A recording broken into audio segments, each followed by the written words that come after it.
a master at work. All right, we are back with, well, I guess not back, but here we are again, back in Dallas, episode 4 of the DCI Podcast. We're happy to be home from Vegas. That was a really, really good trip. So we want to talk a little bit about Mint Collective, and then we had a really big reveal that happened out there. So we are going to get into our slabs and have a bunch of responses to some questions that people have been asking. So we hope that this one is for you, for the viewers. We hope you guys really, really enjoy this. Got a lot of great content. So Brad, first thing up, I'd love to hear about the Mint Collective. What did you think of that show? You know, give us some thoughts and feelings. I thought it was a very, very well-run show. It was kind of like, next level of shows. You go around to some of the, shows across the country, and there's some pretty good ones around there, but none of them took it to the level that Mint did. And so hats off to those guys. I thought it was an incredible show, an incredible setup, an incredible, content and, information that they provided there, with the different panels and stuff. So yeah, I loved it. It was great. Yeah. For our viewers that couldn't be there, is there anything specific that just kind of sticks out in your mind? It's like, this was the thing that I thought was so cool. Oh, absolutely. I got to meet Peyton Manning. Yeah, there you go. Come on now. I mean, that was like on my bucket list. So having the opportunity to sit down and do an interview with Peyton stood out the most to me. Mm-hmm. But as far as the show goes, I mean, just the overall, cleanness of the show and the layout of the show was what really stood out to me. You walk in and it just felt like a Vegas Broadway style show, card show, whatever you want to call it. But it was awesome. I really enjoyed it. Yeah, there were so many events that happened over the course of it, between the trade nights, between the event at Hakkasan, which is super cool. That was the big event that happened that night. I was able to moderate the panel for the grading panel, which was really, really cool. That's actually up on our YouTube, so make sure you guys check that out. It's up on YouTube. PSA, Beckett, CSG, and SGC. Try to ask them some tough questions, and we did take your feedback and ask some of those questions too. So yeah, that was a really good part too. You did a really good job of that. Thank you. The panel was really good. I thought, some really good questions were asked, and some really good information was provided. So yeah, y'all need to check that out. Yeah, that's for sure. That actually just dropped recently, so that's a good one. We had a really big announcement for us, and it's actually, I think, turned into a decently good announcement for the hobby as well. So we've been getting a lot of different feedback, which we're going to touch on here in a little bit. But in episode 3 of our podcast, we talked about our slab drop and what that's going to look like, when it's going to come out, and some stuff like that. So we're going to go back through some things there. But again, if you haven't seen episode 3, make sure you check it out. It's all about our slab that's coming out. It's going to be coming out this summer, and we're super excited about that. That's what we've been building our company for a long time. So yeah. Any comments on that before we go into some of these things? No. Let's keep rolling. There's all kind of comments I can make on that. It's been a whirlwind of challenges and long nights and long days. And so, yeah, I'm super excited for us to get to that point of the slab actually being launched. So. Yeah, no, I'm with you. And we've been getting a lot of, again, press, good, bad, that's just part of how it works when you're into a new business and stuff like that. So I want to address some of these things. And so I'm going to give you kind of the setups of some of these questions that we've been asked, and then I'll let you address some of them. There may be a couple that I jump into, but let's just go ahead and jump into these for you. Sounds great. Okay, so one of the biggest things that is transformative in what we do right now is that we're going to be providing a video review. So when you flip that slab over onto the back, there's a QR code there, and it goes to a video review of your individual card. So now one of the things that we've been getting is people's concern that this is going to become a massive bottleneck for us to be able to keep up with the directed times of what we want to be able to get from like a return standpoint. Yep. So how do we address that? What is the plan for that from DCI's perspective? I mean, we're already, working towards, making sure we've got everything in line, and the flow is really smooth for that. Whether that's, we're hiring new people and making sure that everybody is in place, trained and up to date before we do our launch. So, it goes with anything. I mean, anything in business, if you have a good system put in place and you follow that system, you're going to do just fine. So that is not a bottleneck for us. Sure. That's just it's one added step. So instead of us providing you with subgrades and spending the time to put the subgrade information on there, we're just going to give you a simple video and point it out so you know exactly what's wrong with it. And that's not going to be any holdup. There's nothing, anybody who has any concerns that's worried about our video review is being nitpicky. I'm just going to be completely honest. There's no reason for us to have any type of holdup in the process because we're doing a video QR code. Yeah. And that is going to be being done by a different team than our graders. So just so everyone knows, from a process perspective, the graders will grade the card, make all of their notes into the internal database system, and then the video review person will be a separate person. Correct. So, and then they'll be the ones that will do that, and then the card will go through assembly and the continuation of steps. So that should not be a holdup. So that's one thing that I want to do. The other one that has been coming up in video review, and I'll take this one because I've dove into these numbers a little bit. People have a concern about storage space, that we won't be able to have enough storage space for all these videos. So I just want to squash this real quick. So just a couple things. So most of these video reviews are going to be somewhere between 10 to 15 seconds. They're going to be 1080p video. They're not going to be 4K. There's no need for 4K when we're talking about just pointing out the issues and flaws for you to be able to have more transparency. So when we look at that, if you want to dive deep into it, you can fit about 3.5 minutes worth of video in 1 gigabyte of space. If you start to look at storage, and this is going to go down a little mini rabbit hole, 3.5 minutes fits about 14 video reviews at 15 seconds a piece. I'll let you guys do this math later. Is 1 gigabyte of space. 1 terabyte of space is 1,000. So we can fit 14,000 video reviews in 1 terabyte of space. If you extrapolate that times 10, and we talk about 10 terabytes of space, which costs about $50 a month in cloud storage right now, we can do 140,000 video reviews in that.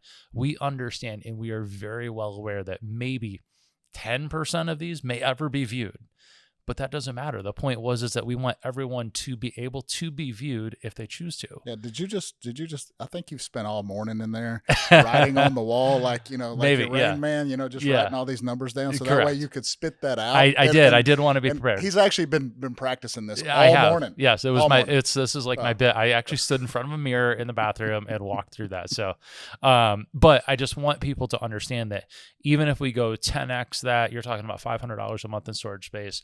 If we go 100x that, when we've done, what would it be, 14 million cards at that point, you're talking about $5,000 a month. It would be fine. So we have no issue at all with that. And I might be even claiming that high. So anyway, let's move on to the next thing. Materials. People were asking, how well will the slabs stack? Was an interesting question. Yeah, I mean, the slabs are going to stack just like any of your, typical PSA holders. Pretty much, the same way. They kind of click into place, just like, any of the other. They're going to stack really well. Now, I got to ask the question, will they stack with a PSA card? Got it. That is something I can't answer for you because I haven't tried that, but I can tell you our DCI slabs will stack really well. Sure. So. Yep, that's a great question. And then people are asking about thickness, because obviously space and constraint is always something that people are worried about. So where does it sit in regards to PSA and Beckett from a thickness standpoint? So, I mean, it's of course not as thick as the Beckett holder, but it's also not as thin as the PSA holder. So, I mean, it's in between the two. Sure. As far as size goes. But I would say it's probably, I don't even, the Beckett holder's like 2 of a PSA holder. Yeah, it's and really so thick. This is going to be, in somewhere that, in between. In the Got middle. it. So no issue at all from space and stuff like that. You guys will be able to fit everything that you need to. And then the question that we had last in this had to do with the label. And will there be any type of a, not custom art label like HGA, but will there be any type of a label that looks different for a card that may gain a 10 from us as opposed to a 9? Very similar to Beckett has different labels and stuff. No. Will there be any? No. One label across the board. One no label question. all the way across the board. Okay. Yes. No problem at all. I love this question. This we hope we get tons of these in, but someone asked, will they be able to convert PSA 10s into DCI 10s? And I'd love to take that one. And the answer is only if it's worth it and that it is an appropriate grade for the card that comes in. Yeah, can we start getting the names of the people who ask these questions, by the way? We're gonna tag them when we put this out. Yeah, for sure. I mean, I would like to be able to see who actually asked that question. Yeah. And we have that plan. So, I got asked that question also from other people. Not so much as PSA 10s. I got asked, hey, will my PSA 9s bump to a DCI 10? Simple answer is just what you said. It's all about the card. It's not about the bumping from one to the other. It's does the card qualify to be in a DCI 10? And you can go to our website and look at our qualifications of how we grade. Yeah. And so that's how we're going to go by things. There's not going to be there's no, oh, I'm going to put that over in a 10 for you because you're my uncle's buddy. It's there's none of that stuff that goes on around here. Yeah. So DCIgrading.com, go to the website. If you start to scroll down, you'll find all of the grading standards. Those are all in there. So that's a good one. Will you be regrading and reslabbing graded cards from other companies? So it kind of falls in. So again, that just falls into, hey, you need to have it be equivalent to what you need. They didn't ask for specific grade, but will we be willing to crack other slabs and be able to put them into DCI slabs? Yes. So we will. We can take those slabs in, and we will grade the card on DCI scale. Yep. Then again, cannot promise you what that grade's going to be. Sure. But it's going to be based on the card. So there will be no crossover with minimum grade put in place. No. Correct. No. If you choose to do it, it is what it is. It's going to be regraded by DCI, and DCI will reholder it according to the grade, according to the true grade of the card. Sure. Okay. So if you send in a DCI raw review card, will it receive the same grade in a DCI slab?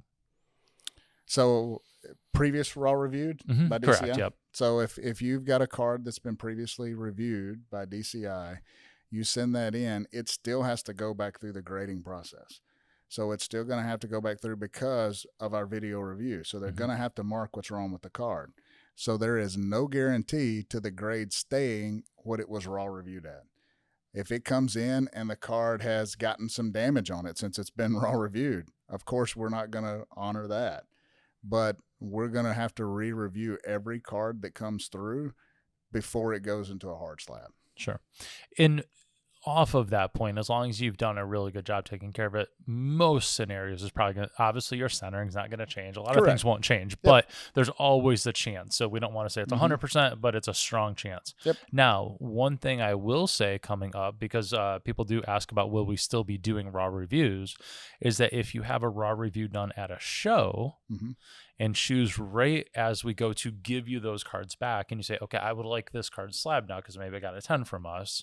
We've now taken possession of that card, and that card would gain the grade or be given the grade. Wouldn't need to be, wouldn't have a change done. We would still have to do a video review to make sure that the flaws are noted, but we aren't going to come back and be like, oh, it's a 6 now. Correct. So okay. So I just want our viewers to know that. So do we have the potential to implement subgrades down the road if we were to choose to? We always have. And I'll tell you why. Hold on one sec. This was an exact quote. I don't have time to watch 40 to 50 video reviews when I'm buying a lot of cards. Okay. I had to put that in there. And I say this, and I'm going to pause you for one sec. I need to say this because as of now, there's only one company that I'm aware of, which is Beckett, that does subgrades. Yeah. They're not even required. CSG has dropped their subgrades, which means the only cards that this person could be buying would be Beckett to be able to get subgrades or older CSG cards, and which means they blindly buy a grade number for 90% of purchases. I'm gonna tell you that's the stupidest question I've ever heard in my life. If you're gonna be buying cards and you don't have time to watch what did he say 40 to 50 video reviews because you're buying a lot of cards, get out of here. And come on. I mean, it's a 10-second video. I mean, when you look at a card, you just automatically assume that company graded it the way that it should be, and you're not going to take the time to look over the card. I tell every single person, buy the card, not the grade. And so if you're just out there throwing money away, hey, you know what? I'll give you my bank account information or my PayPal. I want you to send that money to me. But 40 to 50 reviews, come on, get out of here. This is supposed to be a positive thing, not something that's, come on. I mean, it's providing value for everybody. Yeah. And this dude's talking about, man, you don't even need to be buying cards. Yeah. Perfect. Quote it. Will DCI be grading autographs? No. No. Ever? I won't say ever, but we won't roll out for sure buying autographs. Okay. Got it. A couple other things here we get into. So pricing, submission, shipping. This was kind of like the next major big theme that we had. So if I send in a card that was already raw reviewed, do I get a discount on the slab price? You don't get a discount on the slab price, but what you do get is the expedited service. Sure. So if you have an RCR card by DCI, you send it in, we're going to give you the express service level for the bulk pricing. So yeah, so you get it back in half the time at the cheaper price, Absolutely. Right? So yeah, so that's a big benefit. So that is the big benefit there. So, and that is something that will also take place at shows as well, which I think I've hit it on before, but I'm going to hit it again, which is that you can come meet us at our, at a show, get your RCR done, and then choose to only submit whichever ones you want to submit, of course, but be able to get them at the bulk price in half the time. Yep. So that's an additional benefit to meeting us at a show and doing a review. So will there be a cap limit on submissions was the next question. For individuals? For individuals, I think they mean in the quantity amount of cards that could be sent in. No. I mean, okay. I'll work more hours if that's what it takes. Will you work more hours? I'll stay up here all night. There we go. I mean, I always say you will not outwork me. Correct. Period. You send in the cards, DCI get them done. There you go. And when will we begin taking early submissions? Do we have an exact date on that or no? We don't have an exact date on that. We've kicked around, a few things, so I don't want to throw out a date or anything along those lines, but it will be coming soon. We'll announce that. Yeah, we will announce that one. It'll be probably late May to sometime in middle of June, like somewhere in that kind of time window. Thereabout. And it'll be at an event. Mm-hmm. So it won't necessarily be first mail in to the office. It will be at a large show. That will be where we start taking them, yes. Correct. But we'll open it up for people to be able to mail in early, too, just to be able to get in that queue. For sure. So okay. And will we be slabbing all types of cards, or are there any restrictions on the slab? Yeah, so at first we're not slabbing any of your patch cards, anything pre, 56. Mm-hmm. Those they're just a bigger card, and our new slabs aren't designed for those particular cards yet. Yep. But those are coming, so we already have that stuff in the works to be able to get into the patch cards and be able to grade those pre-56s and things along those lines. But at first, the first launch, no. Yeah. So it'll be paper, prism, optic. Yep. Your pretty standard stuff. Your bum and chrome. We can get up to the optic size. Yep. In the current holders. Yep. Correct. And also nothing mini. So like no minis, no Allen and Ginter, like the little portraits, like that kind of stuff. Yep. So no. But all that will be coming very quickly. Correct. Just not on the first launch. Yep. First launch is standard cards as well as Pokemon. All that stuff will fit. Absolutely. There too. So. Cool. We already kind of touched on this a little bit, but we're going to go back to it. So will you continue to do RCRs post slab launch? 100%. Yep.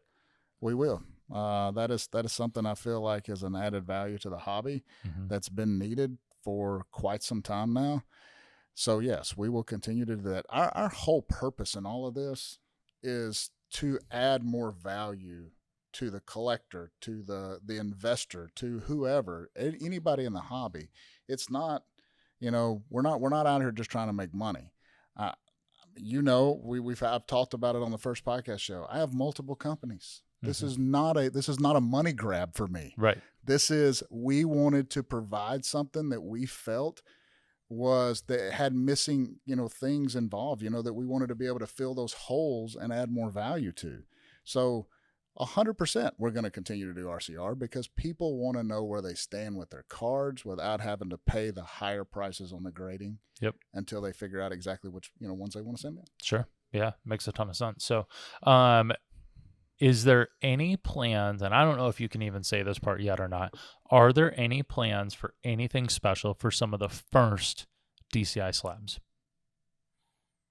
Or is that kind of a stay tuned type of thing and maybe we'll release some information down the road? Yeah, there is, but I'm not going to talk about it at this present moment. Got it. We'll press you at a different time. There's always that we've got some other really great things that we haven't even revealed yet. Yeah. And you and I know because sure. we have a lot of conversations on it here in the office. So it's, and the rest of the team knows most of it, not all of it. Yeah. but it's not something that I'm ready for us to release coming to the public. soon. Yes. Just remember what I just got through saying, though. We are adding value to the hobby. So whatever we release is another added value part. Sure. And so, yes, but we do have more coming. And that's an added value inside of that $23. 100%. Yep. Yep. $23 bulk rate, higher prices for, cool. No additional fees for the new stuff we ain't even rolled out yet. Yeah, exactly. All right, cool.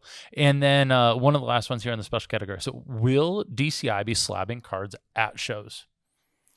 We will not at the start, though. Sure. So I believe we've talked about, our plan is to do our first on-site slabs on-site at the Chicago National. So we're going to wait a year before we do those. That may change. We may decide somewhere along the road that we want to load up and go and do some slabs on-site. But as of right now, that's the target show for us to do our first on-site slabbing is going to be the Chicago of 2023. Got it. Nationals. Yep. So. Yeah, Nationals 2023. That would be the first one if something doesn't happen before that. But of course. Cool. So those are some of the main questions that have been asked of us. Is there any other things that you've thought over the course of like the last week or anything like that about, our slabs or seen any responses? So, I mean, all the feedback I've gotten from our slabs, people love them. Yeah. I mean, I haven't seen any negative feedback, and I've taken it and I've sent that video to multiple people that I know in the hobby. Even some, real big players in the hobby that I work with all the time. I've sent that video to them and they love it. They look at it and they're like, man, you nailed that.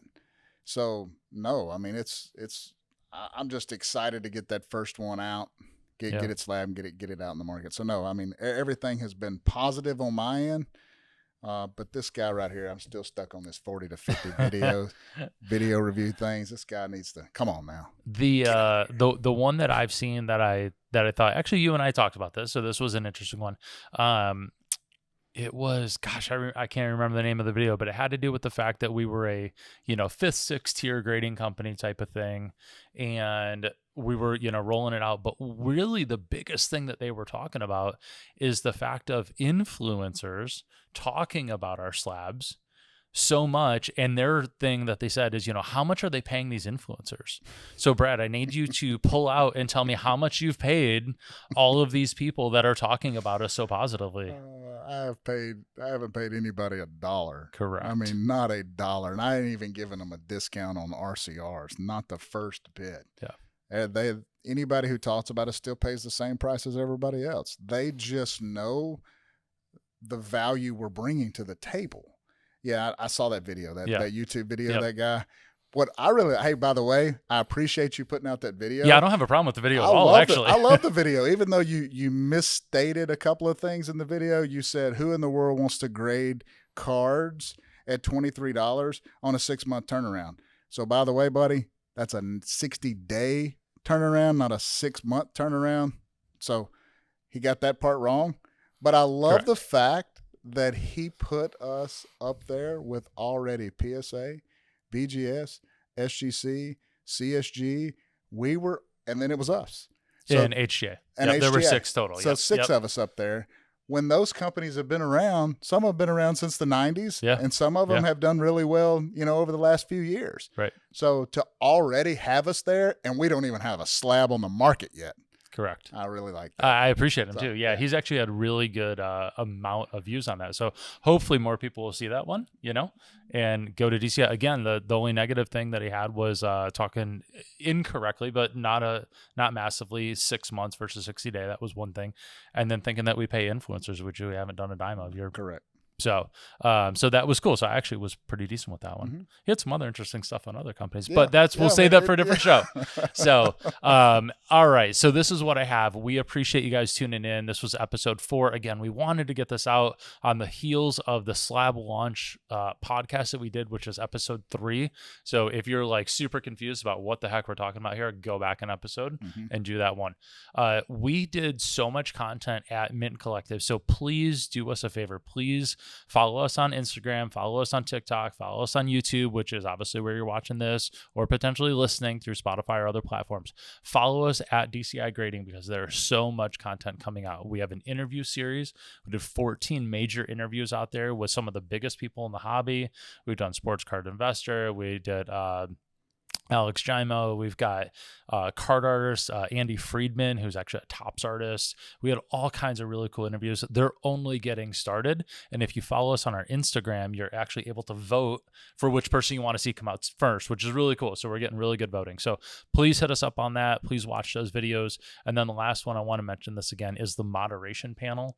That was, to the best of our knowledge at the moment, was exclusive. So we were given that from Omaha Productions and IMG were the ones that did all that stuff. So they gave us that video.